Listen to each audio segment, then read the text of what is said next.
Hello everyone, I'm here making this video to show you the difference in performance that I've seen from Elite Dangerous Horizons to Elite Dangerous Odyssey now that it's been fully released. First of all, I'll go through and let you know what my PC's like. I have a Intel i5-3570K CPU. But it is overclocked and running at 4.6 GHz. I have 16 GB of 3200 MHz RAM. I have an NVIDIA GTX 1060 6GB GPU, and the game is installed on an NVMe SSD drive. As you can see here, I'm running at 1080p with these settings. I am using 1.5 times super sampling, and I have shadow quality on high. You can see all my other settings here as well.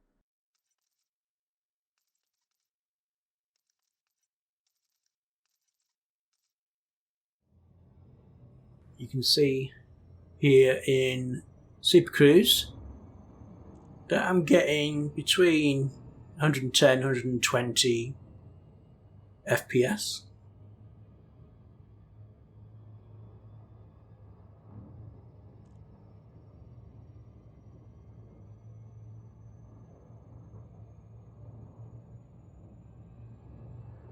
Now here, when I've dropped to normal space and directly outside the station, getting around 90 FPS.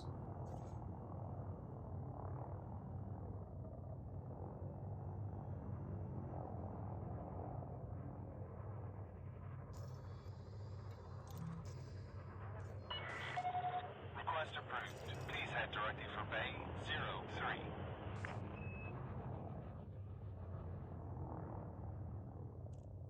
And you can see as I'm going into the station, it starts to drop.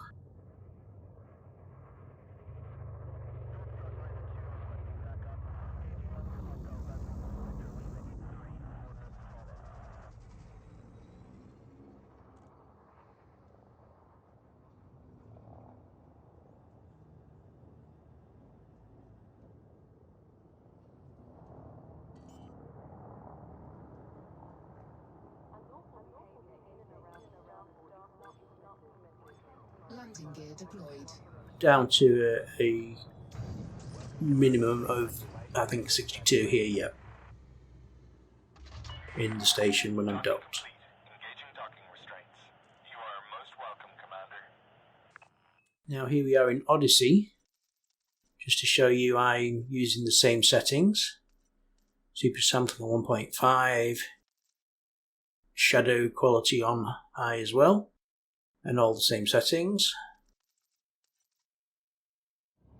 Here we are in Super Cruise in Odyssey with those same settings, and you can see I'm barely hitting 70 FPS.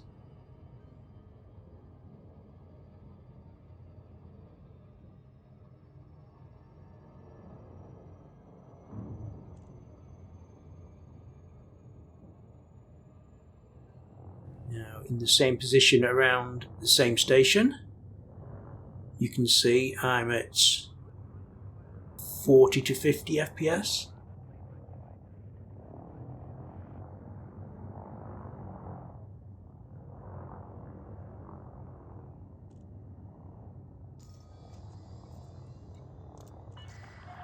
Access authorized. Please head directly for Bay 03. And then as I'm entering again, it drops.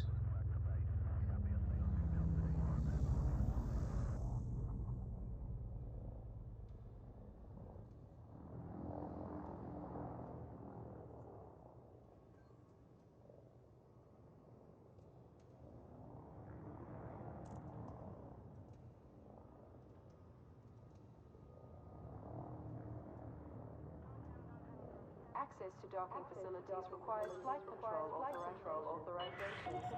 Attention. No visual on landing gear. This time down to a minimum of 26 FPS. when I'm docked. Ship is on the ground. Perform landing checklist. It's good to have you with us, Commander. Here you can see the worst of it, walking around on foot in Odyssey, where I'm getting an average of about 15 FPS.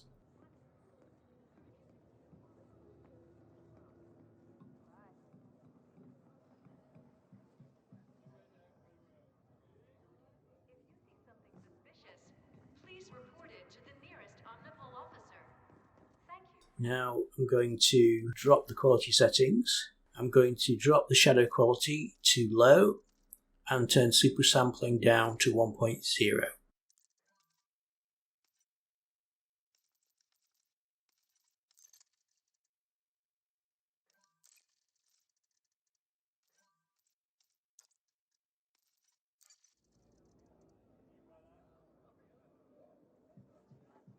Now you can see I'm getting between 30 and 40 at max FPS, with the odd drop below 30. I have found that this is the best I can get. I've tried turning down other settings. I've tried turning everything down, and I still get maybe 45 FPS at best. So turning the other settings down doesn't seem to do much difference at all.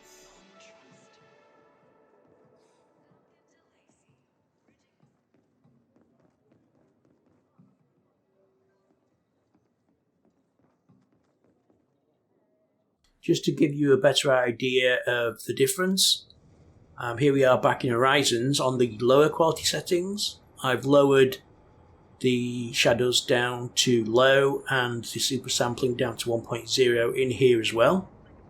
And as you can see, even in the stations, I'm getting 130, 140 FPS. Landing restraints lifted. Maintain correct lane on exit.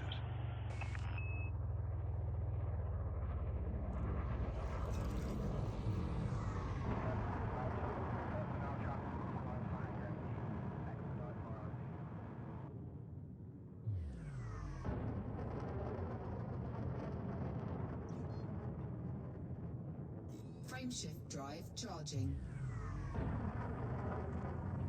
4, 3, 2, 1. And as you can see, when I go into Super Cruise, I'm actually touching 200 FPS. I have seen that Frontier have provided information that some people, if you delete your graphics configuration files and then let them be recreated, that resolves performance issues. I've tried that and it made no difference whatsoever to me. In summary, I'd like to say that this is very disappointing, particularly because Frontier told us that Elite Dangerous Odyssey on release would play about the same performance as Horizons does on the same hardware.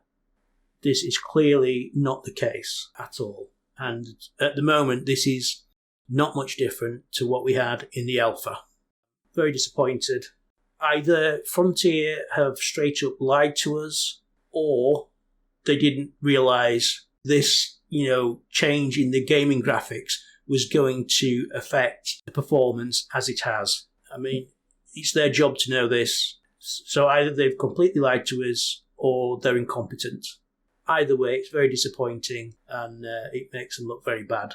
If you want to help me out, please consider liking this video, subscribe if you'd like to see more, post any comments down below, and turn on notifications if you'd like to know when more videos arrive.